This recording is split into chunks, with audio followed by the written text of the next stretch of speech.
Today we're baking something that'll make your whole house smell amazing, moist banana bread. Whether you're a classic banana bread lover or you like to add in a little extra something, I've got you covered. Let's start by mixing your dry ingredients. We'll need 120 grams of all-purpose flour. We'll add in an additional 120 grams of white Sonora flour. This flour is stone milled and will give us great texture, flavor, and nutrition. 1 teaspoon of baking soda, half a teaspoon of baking powder, half a teaspoon of ground cinnamon, this is optional, and half a teaspoon of salt. Now on to the wet ingredients.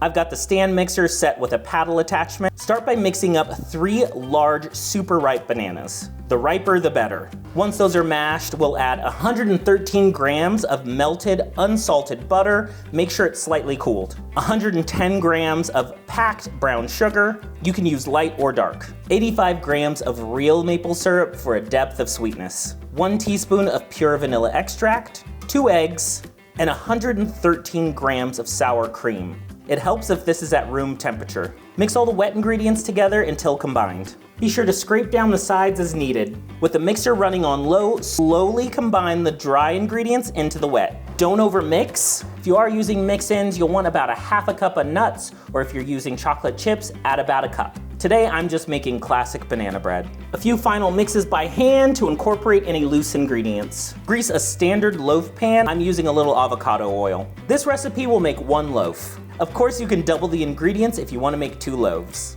Pour all the batter into the prepared pan. Bake at 350 degrees Fahrenheit for about an hour. After 55 minutes, it's good to check the internal temperature of your bread. Your thermometer should read at least 190 degrees Fahrenheit. If the loaf starts getting too dark on top, go ahead and tent it with some foil in the last 15 minutes of baking. Take it out of the oven and let it cool for at least 15 minutes. Now go ahead, slice, serve, and enjoy. I like butter on top of mine. Trust me, this recipe is packed with flavor. The bread always comes out moist, with tons of banana flavor and the right amount of sweetness. And that white Sonora flour really makes a difference. You're gonna love it, and your friends and family will too.